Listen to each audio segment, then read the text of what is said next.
नमस्कार मंडळी, श्री स्वामी समर्थ. तर बऱ्याच मुलांचं आणि मुलींचं लग्नाला विलंब होत आहे. तर या एकादशीच्या दिवशी म्हणजे देवशनी एकादशीच्या दिवशी आपल्याला 7 कापूर या ठिकाणी जाळायचं आहे. यापूर्वी आपण देवशनी एकादशीचे महत्त्व थोडक्यात जाणून घेऊ. मंडळी, येत्या 25 तारखेला म्हणजे शनिवारी आलेली आहे आषाढी देवशनी एकादशी.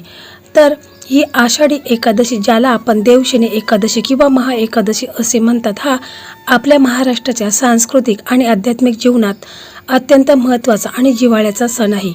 या दिवशी विठ्ठल नामाच्या गजराने संपूर्ण महाराष्ट्र दुमदुमून जातो. या दिवशी महत्त्व आणि त्यामागील श्रद्धा देखील आपण थोडक्यात जाणून घेऊ. या एकादशीला देवशनी म्हणण्यामागे एक पौराणिक श्रद्धा आहे. देवांची निद्रा या दिवसापासून सृष्टीचे पालन करते भगवान विष्णू, ज्याचे रूप आपले लाडकी विठुराय आहेत. क्षीरसागरात शेषशायीवर पुढील 4 महिन्यासाठी योग निद्रेत जातात. चंद्रभागेच्या वाळवंटात सर्व भेद विसरून अवघा रंग एक होतो. जरी तुम्ही प्रत्यक्ष पंढरपूरला जाऊ शकले नाही तरी घरी राहून विठ्ठलाचे नामस्मरण करणे हे तितकेच पुण्यदायी मानले जाते. दिवशी कडक उपवास पाळला जातो. आध्यात्मिक दृष्टीने उपवास केल्याने शरीर आणि मन शुद्ध होते. तसेच या चातुर्मासाच्या काळात सात्विक आहार घेणे, कोणाबद्दल वाईट न बोलणे आणि ध्यान भजन करणे यावर भर दिला जातो. यामुळे मनाला शांतता आणि सकारात्मक ऊर्जा मिळते. आषाढी एकादशी हा केवळ एक उपवासाचा दिवस नसून तो आपल्या मनातील अहंकाराचे दहन करून विठ्ठल चरणी लीन होण्याचा भक्तांचा आणि आनंदाचा सोहळा आहे. यंदा शनिवारी आलेल्या या शुभ दिवशी तुम्हाला आणि तुमच्या परिवाराला आषाढी एकादशीच्या मनापासून शुभेच्छा. बोला पुंडलिक वरदे हरी विठ्ठल, श्री ज्ञानदेव तुकाराम, पंढरीनाथ महाराज की जय. मंडळी, आजच्या व्हिडिओमध्ये आपण पाहणार आहोत की देवशनी आषाढी एकादशीच्या शुभ मुहूर्तावरती म्हणजे शनिवारी मुला मुलींच्या लग्नातील अडचणी आणि विवाह बाधा दूर करण्यासाठी कोणता अत्यंत प्रभावी उपाय करावा. जर तुमच्या घरात देखील मुलांच्या लग्नाचे वय होऊनही स्थळ जमत नसेल किंवा काही ना काही कारणाने लग्न ठरण्यात अडथळे येत असतील तर 7 कापूर जाळण्याचा उपाय नक्कीच करा. स्वामी समर्थांच्या कृपेने फक्त 11 दिवसात लग्नातील सर्व अडचणी दूर होऊन विवाहाचे योग कसे जोडून येतील याची संपूर्ण माहिती आपण जाणून घेणार. तर मंडळी, आपल्याला या उपायासाठी काय काय साहित्य लागणार आहे ते देखील आपण थोडक्यात जाणून घेऊ. तर आपल्याला 1 वाटी गव्हाचं पीठ लागणार आहे. तुमच्याकडे जे असेल ते पीठ तुम्ही घेऊ शकता. म्हणजे तांदूळ असेल त्याचं पीठ असेल ते घ्या किंवा गव्हाचं पीठ घ्या. तसेच थोडंसं आपल्याला तूप लागणार आहे. 5 पिवळ्या वाती लागणार आहेत आणि 7 कापराच्या वड्या लागणार आहेत.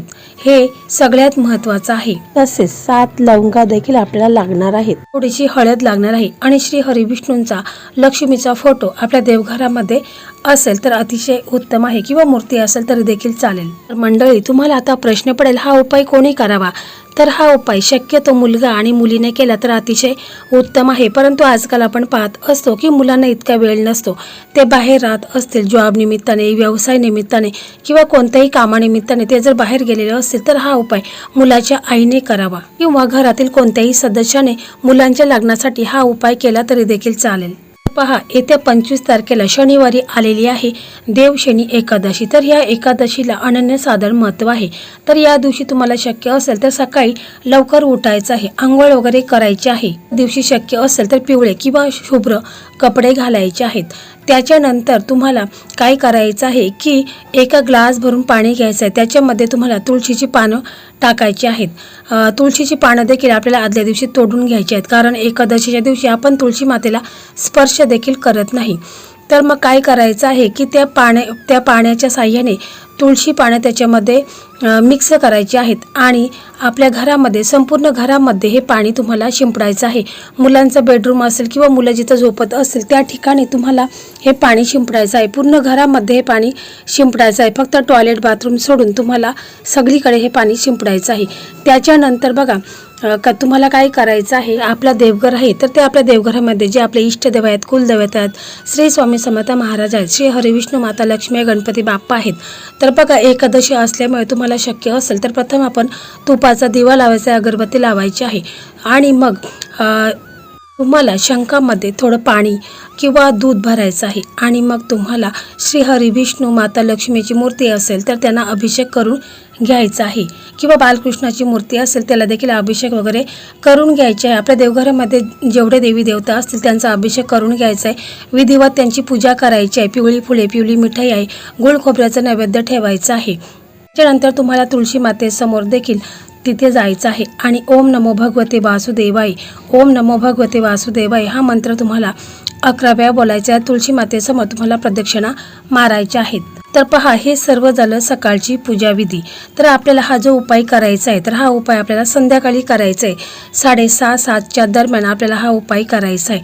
तर यासाठी तुम्हाला काय करायचं आहे की जे तुमच्याकडे पीठ असेल, गव्हाचं असेल किंवा तांदूळाचं त्याचं पीठ असेल तर ते घ्यायचं आहे आणि त्याच्यामध्ये तुम्हाला चिमूटभर हळद टाकायची आहे आणि त्याचे तुम्हाला 7 दिवे, अगदी लहान लहान 7 दिवे तुम्हाला बनवून घ्यायचे आहे. त्याच्यामध्ये मीठ टाकायचं नाही, फक्त तुम्हाला हळद टाकायची आहे आणि दिवे बनवून घ्यायचे आहेत. ते थोडेसे सुकट ठेवायचे आहेत आणि मग ते दिवे तुम्ही एखाद्या प्लेटमध्ये घ्यायचे आहेत आणि आपल्या देवघरामध्ये आपण तिथे एक तुपाचा दिवा लावायचा आहे, अगरबत्ती लावायची आहे आणि त्याच्यानंतर आपल्याला हे जे दिवे आहेत तर या दिव्यांमध्ये आपल्याला गाईचे शुद्ध तूप टाकायचे आहे. जर गाईचं तूप नसेल तर म्हशीचं तूप टाकलं तरी देखील चालेल.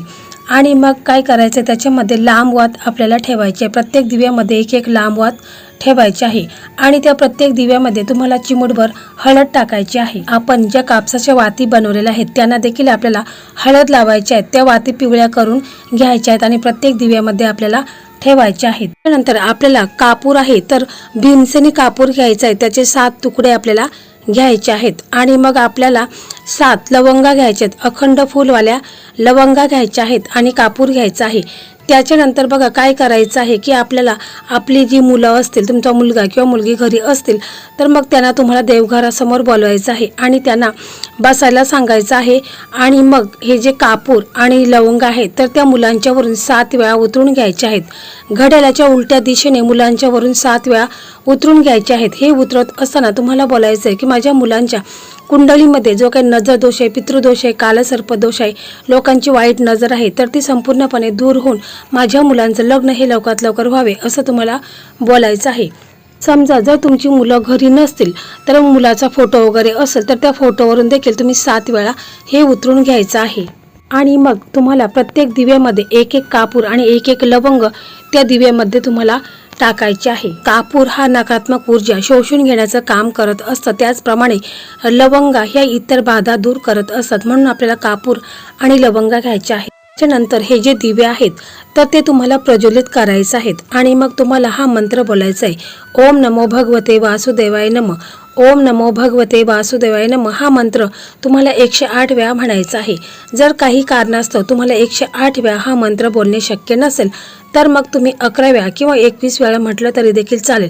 परंतु श्रद्धा महत्त्वाची आहे. जेवढ्या तुम्ही श्रद्धेने हा उपाय कराल तितका त्याचा लाभ तुम्हाला होणार आहे. तुम्हाला शेवटी मनापासून प्रार्थना करायची आहे की हे प्रभू, माझ्या मुलीचं लवकर चांगलं स्थळी लग्न जमून दे असं तुम्हाला बोलायचं. त्यांच्या कुंडलीत जे काही दोष आहेत ते दूर कर असं बोलायचं आहे. मग त्याच्यानंतर तुम्हाला पहिला दिवा आहे तर तो तुमच्या देवघरासमोर लावायचा आहे आणि मग दुसरा दिवा आहे तर आपला जो मुख्य प्रवेशद्वार आहे तिथे तुम्हाला 2 दिवे लावायचे आहेत. दोन्ही साईडला, उजव्या आणि डाव्या साईडला एक दिवा तुम्हाला लावायचा आहे. त्याच्यानंतर जे 4 दिवे राहिलेले आहेत तर ते 4 दिवे तुम्हाला तुळशी मातेसमोर घेऊन जायचं आहे. तिथे गेल्यानंतर तुम्हाला तुळशी मातेसमोर प्रार्थना करायची आहे. ओम नमो भगवते वासुदेवाय हा मंत्र तुम्हाला बोलायचा आहे आणि ते 4ही दिवे, तुळशीचं वृंदावन असेल तर 4ही साईडनी तुम्हाला ते 4 दिवे ठेवायचे आहेत. कारण 4ही बाजूनी मुलांच्यासाठी स्थळ यायला सुरुवात होईल, म्हणून 4ही साईडने आपल्याला तुळशीच्या हे दिवे आपल्याला तिथे लावायचे आहे. आणि त्याच्यानंतर तुम्हाला तुळशी मातेला प्रार्थना करायची आहे की माझ्या मुलांच्या कुंडलीमध्ये जे काही दोष आहेत तर ते सर्व दूर होऊन माझ्या मुलांचं लग्न हे लवकरात लवकर व्हावे असं तुम्हाला पूर्ण श्रद्धेने, विश्वासाने बोलायचं आहे. कारण श्री हरी विष्णूंना तुळशी अत्यंत प्रिय आहे आणि आपण आपली मनोकामना, इच्छा तुळशी मातेसमोर बोलल्यामुळे तुळशी माता श्री हरींच्या पर्यंत आपली इच्छा, मनोकामना पोहोचवायचं काम करत असते. तर मंडळी, आता तुम्हाला प्रश्न पडेल की हा उपाय किती दिवस करायचा आहे. तर बघा, हा उपाय आहे तर बघा तुम्ही 25 जुलै रोजी देवशनी एकादशीपासून ते देवउठणी एकादशीपर्यंत तुम्हाला दर गुरुवारी अशा प्रकारेच ही सेवा करायची आहे. 3 महत्त्वाचे नेम. अर्ध्या मनाने करू नका, पूर्ण श्रद्धा आणि पूर्ण विश्वासाने तुम्हाला करायचं आहे. सात्विकता, त्या दिवशी मांसाहार दारू वर्ज्य करा. दान, जमलेच गुरुवारी केळी, चणे, गुळ, पिवळ्या वस्तूंचे दान करायचे आहे. पूजा झाल्यावर पिवळ्या मिठाईचा नैवेद्य दाखवायचा आहे आणि प्रसाद म्हणून सगळ्यांना वाटायचा आहे. मंडळी, हा उपाय का काम करतोय माहिती आहे का? तर कणिक म्हणजे पृथ्वी तत्व, तूप, अग्नी, कापूर, हवा तिन्ही तत्व शुद्ध होतात. आणि गुरुग्रह लग्नाचा कारक आहे, म्हणून आपण चिमूटभर हळद दिव्यांच्या मध्ये वापरत असतो. फक्त श्रद्धा आणि विश्वास ठेवून हा उपाय तुम्ही केला तर बघा, काही दिवसांमध्येच म्हणजे 11 दिवसातच मुलांच्या कुंडलीत लग्नाचे योग निर्माण होतील आणि काही दिवसांमध्येच मुलांचं लग्न ठरेल. कारण माझ्या एका ओळखीच्या ताईने हा उपाय केला. त्यांच्या मुलीचं 3 वर्ष लग्न जमत नव्हतं. देवशनी एकादशीपासून त्यांनी सुरू केलं आणि देव उठणीच्या आधीच चांगलं स्थळ आलं. म्हणून म्हणते, श्रद्धा महत्त्वाची आहे. ताई आणि दादा, जर तुमच्या घरात पण अशी अडचण असेल तर हा सोपा उपाय नक्की करून बघा. पैसा खर्च नाही, फक्त श्रद्धा लागते. व्हिडिओ आवडला असेल तर लाईक करा, शेअर करा आणि अशी धार्मिक माहिती मिळवण्यासाठी मराठी मेघना चॅनलला सबस्क्राईब करायला विसरू नका. खाली कमेंटमध्ये श्री स्वामी समर्थ नक्की लिहा, म्हणजे स्वामी तुमची पण इच्छा पूर्ण करतील. पुन्हा भेटू पुढच्या व्हिडिओमध्ये नवीन माहितीसह. तोपर्यंत श्री स्वामी समर्थ.